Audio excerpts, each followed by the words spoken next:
Hi, it's Joseph Rittenhauser, financial educator, your lifestyle idea guy. I'm here in Saigon, Vietnam, in Ho Chi Minh. It's also known as Ho Chi Minh City, Vietnam. Today I want to talk to you about psychology. I want to talk about this game that I play. I played for many years called Age of Empires. It's an old game. It's not even the most fun game. It's an old game. But I wanted to talk about how this game has taught me something about my personality and about how you might want to look at activities that you do, hobbies that you do, games that you play, and ask yourself if there's anything in what you do, whether it be cleaning, gardening, sewing, that would teach you something about yourself, whether it's good or bad, and ask yourself if there's something that you could change about yourself. Or sometimes it's just fun to just look at ourselves and say, it's funny that I'm like that. This game is about empires. It's called Age of Empires. There's the Spanish, the Portuguese, the Chinese, the Mongols, the English. You go through different ages collecting resources, starting off as a hunter-gatherer society. You collect resources, gold, stone, wood, and you use those resources to get more education, to create better soldiers, stronger soldiers, better boats, and with better civilization you can collect resources better, which also makes your military better.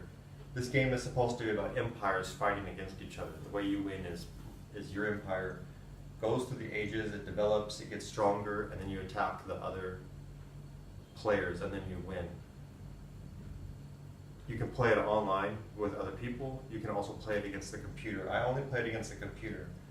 I played it against the computer because the people who wrote the software, they made it less than perfect. It's a very complex game, so you can't really expect them to make it that perfect. There's always going to be some little glitch. That's an important idea to remember, the glitch, because there's glitches in life. A glitch is where, when they wrote the software, there's some little thing wrong with it where if you know how to exploit it just right, you can trick the computer software. And there's a couple of glitches in this game, and I played this game in the most weird way. There's some other games like SimCity, SimFarm, and those games are purely about running a farm, collecting resources, feeding the animals, growing different kinds of resources, corn and wheat. SimCity is about creating a beautiful city, collecting taxes, putting in water, putting in electricity.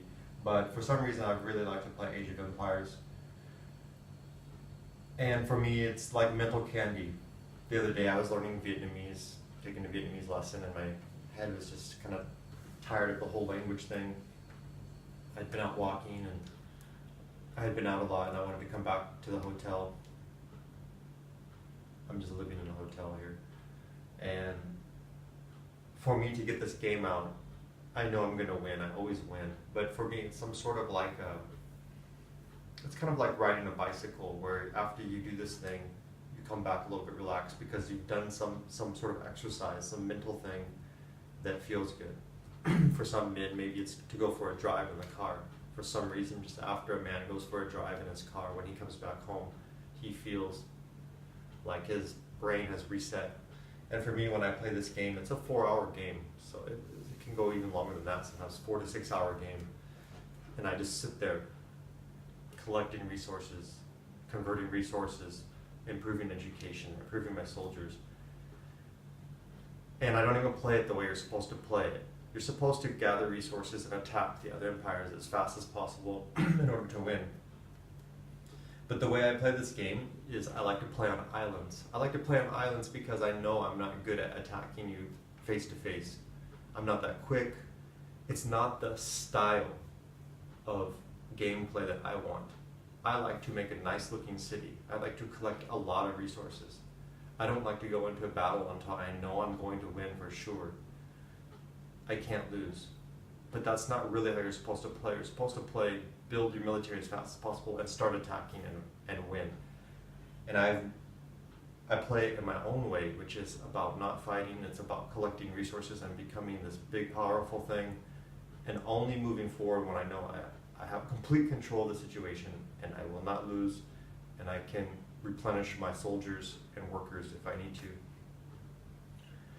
So I like to play on islands because it makes it harder for the enemies to come get me. I also do another thing at the beginning of the game. I send out workers and boats to as many islands as possible, so I'm spread over a large area of the map. So even if you attack one of my islands, I still have other workers in other islands collecting resources. And I try to collect as many resources from as many places as possible, as fast as possible. And then I go for the most hard to get resources first, which are stone and gold. I know that later in the game those are going to be more difficult for me to get. I'll put this all together here in the end, and I'll show you how these ideas of going for the most important resource, avoiding conflict, hiding, are similar to the way that I manage my money and the way that I live my life, dealing with income and expenses. So I avoid conflict. I even hide from the enemy. For example, I try not to be too close to the shores so that if the enemy boats are looking for me, they can't find me.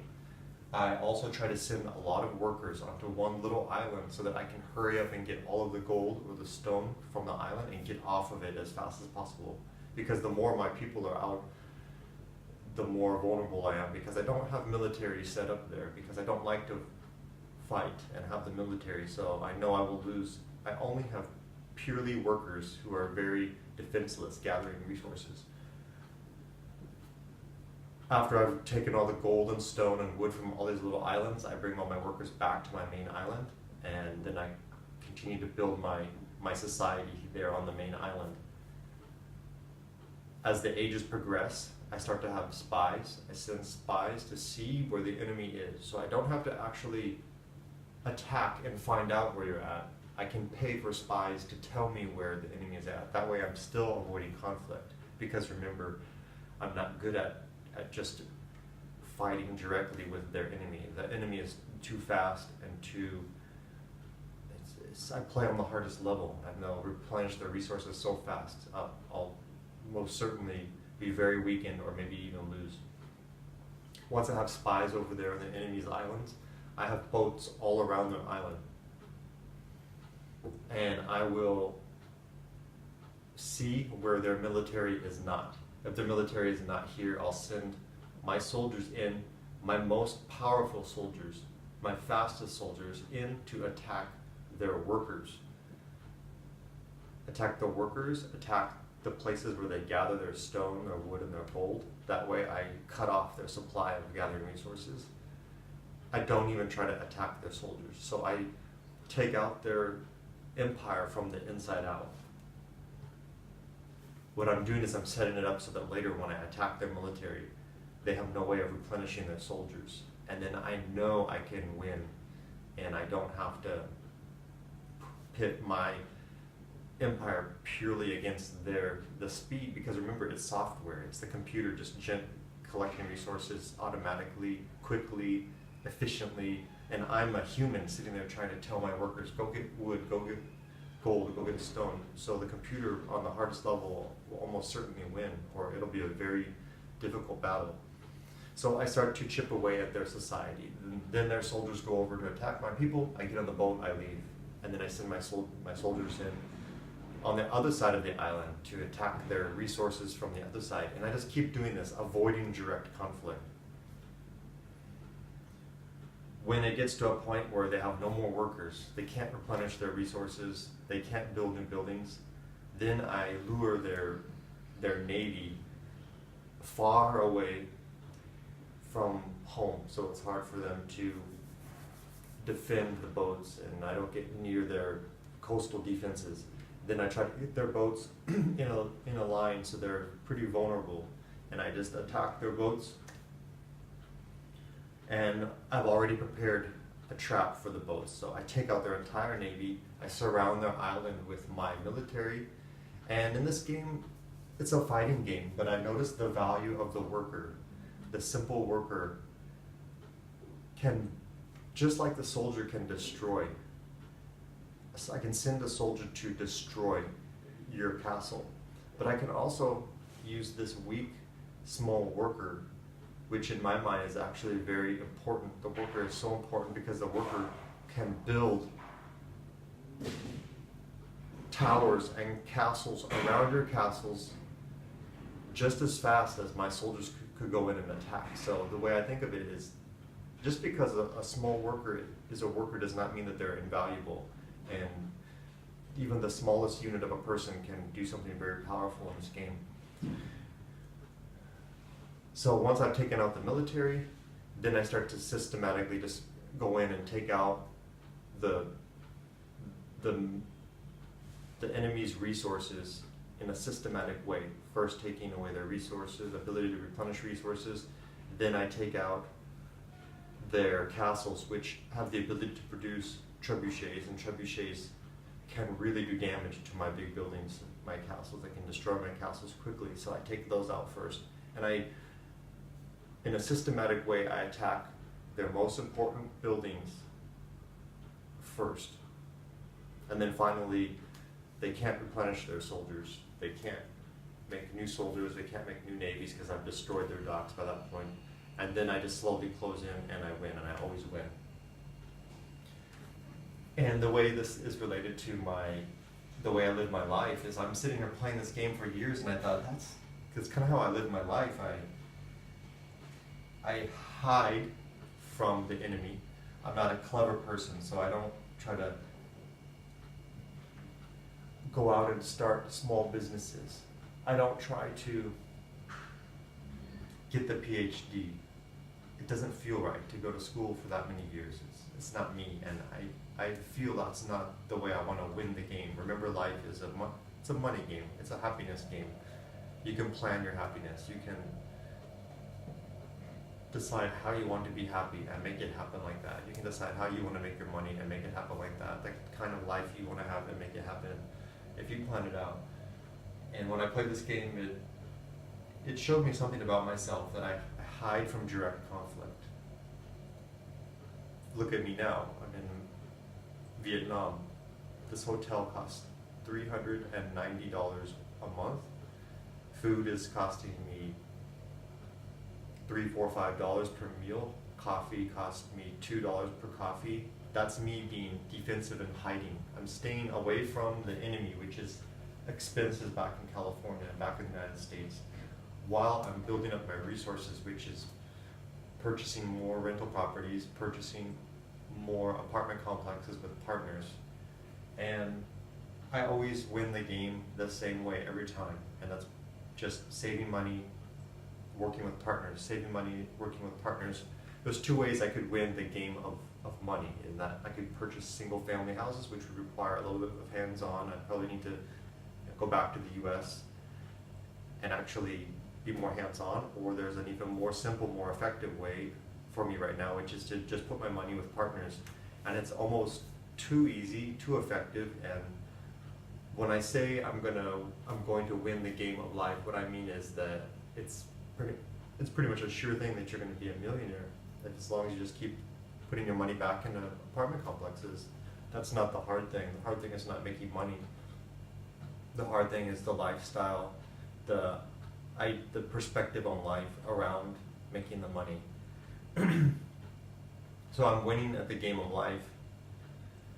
If I don't work, I'm 38 right now. If I don't work and I'm going to be a millionaire in the next 4 years, that's like top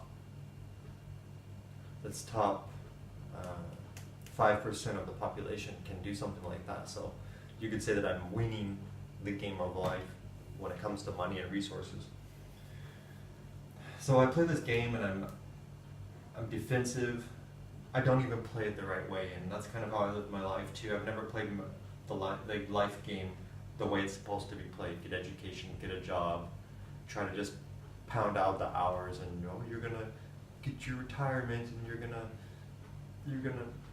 get your 401k, and it's not gonna work. That's not gonna work. I talk about that in other videos, but ask yourself the next time you're doing your hobbies, you're doing activities, what does it teach you about yourself, good or bad? And what could you change or not change about yourself?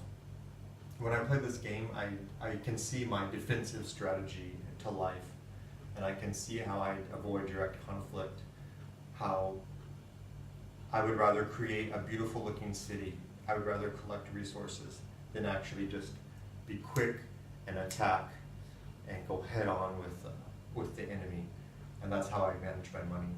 I've also, some things that bother me about this is I always win the game in the same way because I know how it works, I know it's going to work, and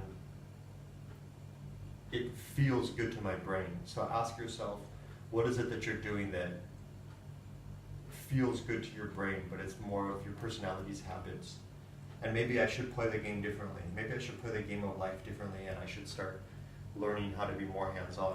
Not because I need to, but just because life is about having fun, about learning different skills. I'm going to keep these farmers plowing the fields, and maybe I should be working on a wider range of skills. It would just be fun and enjoyable to learn how to get more hands-on with single-family houses. I don't want to just be some rich guy. I want to be someone who's knowledgeable in many areas. And if I ever want to be any sort of good teacher in anything, I want to learn how to do it from all aspects. So I have a well-rounded background in the education. I don't want to just tell people, well, you work, you save your money, you give it to other people, and there you go, you're a millionaire. That's kind of boring, right? Real estate's boring. It's almost a sure thing you're going to make money. And in the game of life, I want to maybe learn how to play it differently. Maybe I should try to learn how to be a different kind of player. Just something to think about, the psychology of the way that you are playing the game of life. And maybe there's some changes that you want to make. I just got to Saigon about a week ago, and I'll make some more videos talking about the language. I want to learn Vietnamese. Really cool language and cool culture. The love of the performing arts here in Vietnam is really beautiful, opera and stuff like that. And I'll also start making some more videos now that I've gotten settled down here in Ho Chi Minh City. So from Vietnam, have a good night, and I'll talk to you later.